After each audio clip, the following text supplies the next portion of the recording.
Hola, ¿cómo están amigos del canal? Aquí Ajna, Violeta y estamos muy contentos porque tenemos a Super Beth en la casa. Acabamos de finalizar el workshop de formato Tamarind y ustedes le dejaron algunas preguntas a Beth que ella nos va a responder. How are you? I'm doing well, thank you. Okay. We have some questions for you from our community, from the participants of the workshop. So, are you ready? Yep, I'm ready. Okay, first question. Where does the name Tamarind come from? The name Tamarind actually was created, or I guess identified, I'll say, by Jennifer Nolan. She named us, and it actually is a tree. It's the tamarind tree.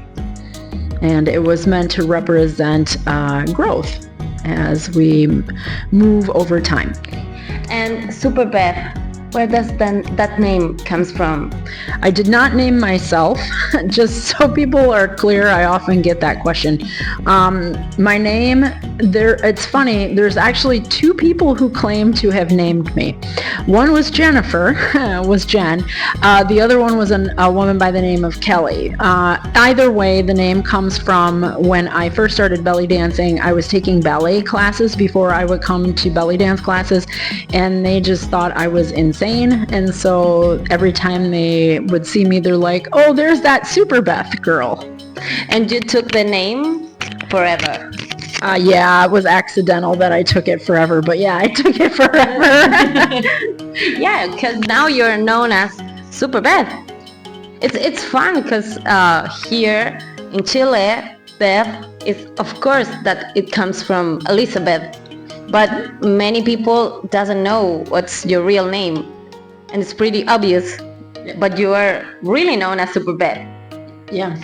How did you start studying or learning the ATS BELLYDANCE style? At that time, it was ATS, right? Yeah, it was ATS at that time. So when I first started taking classes with Jen was actually doing fusion classes and was in a totally different troupe called Barika, long since defunct. Barika, Barika. Uh-huh. And they were doing fusion, and I ended up having to take a break from classes, and while I was gone from that break, Jennifer actually left that group and ended up starting a different group called Trillium, Trillium, Trillium like the flower, and with two other women, and she left that group and started Tamarind with all of us at the time who were her students in a troupe called Zephyranthes.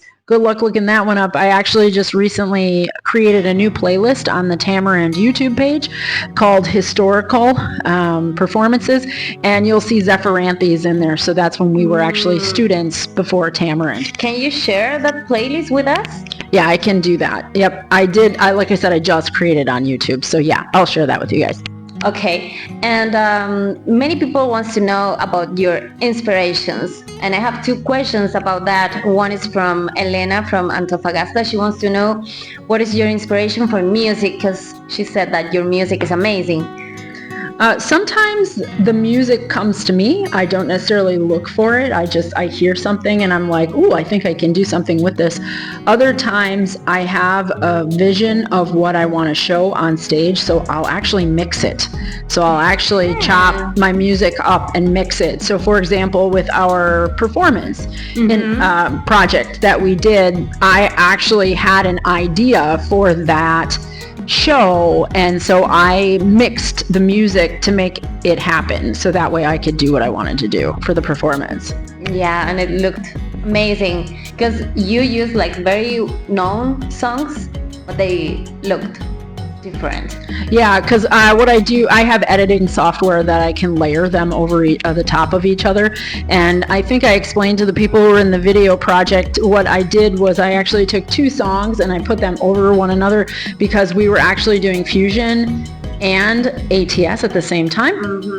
And I'm actually going to be publishing that video, like what Tamarind actually did with that, once I get back to the United States. I'll be publishing the video so people can actually see how Tamarind did that performance with that music. And if the people wants to watch that video, where can they find it?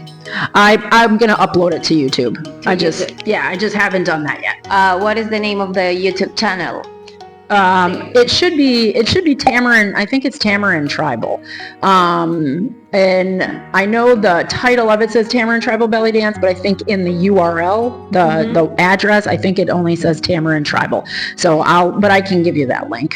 So I can send it out. Okay, so subscribe to Tamarind Tribal YouTube channel. And from Pamela from Chicago, from Illinois. She wants to know about your inspiration for your group performances. A lot of times that, Pamela, literally comes from the universe. A lot of times I have dreams. So I am one of the people in the world who wakes up pretty routinely at 3 a.m. Yes, that is true statement. I wake up at 3 a.m. and that's usually when I have my best ideas, is in the middle of the night. So I'll dream something. I wake up and I immediately take a video. So if anybody ever gets my phone, they're going to find a lot of pictures of me in my pajamas. And I take a video of it and write down my ideas and work on the choreographies or work on the ideas. So really it's just inspiration, like from the universe. And a new question from Nani from Rosario, Argentina. She wants to know about your profession. If the dance would not be possible. If you'd have asked me this question many years ago, you probably would have gotten a different answer than today. I think at this point in my life, it sounds funny, but I think I'd like to be a farmer. I totally would like to be a farmer. I like farm animals. There's something about working in the earth. I like to garden, and so it would probably be something related to nature, and I could totally see myself doing farming. That's what I think I would be doing now. I do actually have a profession though. I work full time as a project manager, but if I had my choice, I think I'd do farming or maybe even a seamstress. I really like costuming. I like sewing. That's in there too. So something with gardening or sewing or something like that. You can become a farmer. I could become a farmer now, yeah, but they have really long hours. So, that's it. But I will say this, the area I live has a lot of farms. And the people who are farmers in my area live to be like 80 and 90 years old. They live very long lives, even though it's a hard life. They live a very long time. So I still could do that, but I would need to learn a lot. Maybe it's on the docket. Maybe some people doesn't know, but where are you from? I'm from Wisconsin originally, so I've moved around Wisconsin, so I joke that Wisconsin looks like a hand. So let's see if I'm in the mirror. It's got to be like this, I think, for you guys. So the hand, when you see Wisconsin, or this way, I guess. I moved around all of Wisconsin. I was born in the south of Wisconsin and then moved north west, and then I lived northeast for a while, and then I moved to the southeast, and now I'm back over in the northwest. So I've moved around, but just Wisconsin. Very cold. Yeah, it's starting to get there. I don't know what the Celsius temperature is, but it's 50 degrees Fahrenheit, my husband said, so it's starting to get colder. Last year, I think our first snow was either in November or December. And then most of the heavy snow came in January, but they're saying it's supposed to be an early winter, so we'll see. Yeah. And from Pamela, too. She wants to know who's supporting you in your path. So like the people who provide me emotional support and is my husband, and of course the troupe. All of us work together as a collective, as a family. So we do a lot of supporting of one another. Mm-hmm. About places to travel, where would you like to go? What are your next places in your checklist? Yeah, for belly dance is probably different than for vacation, but I'd say where the two collide is Egypt. I would really like to go to Egypt. This year we were supposed to go to Egypt, and with the war that broke out, I had to cancel, unfortunately. But Egypt would be great for vacation, maybe Japan.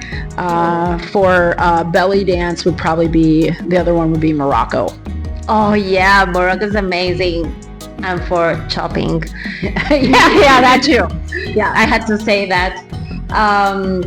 So people from Egypt and from Morocco, take notes, contact her. She wants to visit the places, Japanese dancers also. And what is your vision for Tamarind in the future? So my vision for Tamarind really is to be just to be a belly dance group. I like the idea of hearing a piece of music and being able to dance to it regardless of the style. So I'm learning and doing other types of belly dance and really trying to just pull it all together. The one thing that it'd be really cool is I like the idea of doing improvisation. I want more improvisation. Mm-hmm. So my goal is to get us to a point where we have different styles of belly dance that we can do in an improvisational format. In the meantime, I'm going to start pulling some of that stuff in as choreography until we get to that point. Excellent. And yeah, this is not a question, but it's a question from me maybe, but we have ideas for next year, right?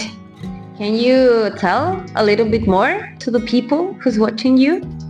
Yeah, I think, so for ideas, some different ideas, we've been talking a little bit about workshops. So we've been talking about certification type things. We've also been talking about show themes. And I was telling Gabby that for Tamarind Union, which is going to be in August in Milwaukee, Wisconsin, that for this year, our theme is alchemy. And so doing something with alchemy and picking an element like earth, water, air, fire, and doing something like that. Mm-hmm. You're coming here 2025, right? I am coming here in 2025. The only other places I'm visiting in 2025 at this point are China. I'm going to China. I'm also going to Spain. I've got to set that up. And I'm also going to Germany. So for overseas, that's what I've got right now is Chile, China, opposite ends of the world. And then a little bit, like I said, in Europe. And I'll have two places in America that one place I'll be teaching in Yelm, Washington. I'll be doing a teacher training in Yelm, Washington, and then our event in Milwaukee. But I'm looking forward to next year's event here because I think some people know who else is coming. And so there's going to be, get ready for crazy because it's going to be crazy in a wonderful way. And as I was telling Gabby, how much I love coming here and how much I love all of you because you're very inspired and it's wonderful to work with really hardworking, wonderful people on the planet. So yes, you get the little heart and then you get the Korean heart. Yeah.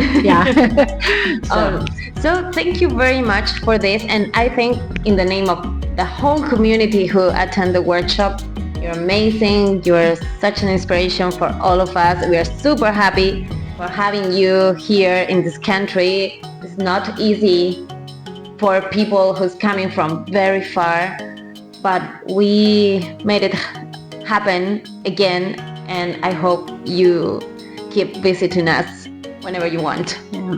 Well, and again, thank you to everyone. I feel blessed to be here, and I really appreciate everyone. And again, if you have questions in the meantime, it might take me a while to get back to you, but you can always send me questions and I'll answer them as best I can. Where can they contact you if they want to put some questions for you? The two places that I check most frequently are Instagram. I check that one more frequently, and I also check my my Super Beth _ Tamarind tribal Facebook are the two areas I tend to look most. I do have an email address, superbeth@tamarindtribalbellydance.com, but I don't have access to that while I'm overseas, so I'm sure I'm getting mail that I can't check right now. So those are a couple of places that people can find me. Perfect. Thank you very much. Thank you. Have safe travels and bye-bye, and thanks for your questions. Thank you. Have a good one.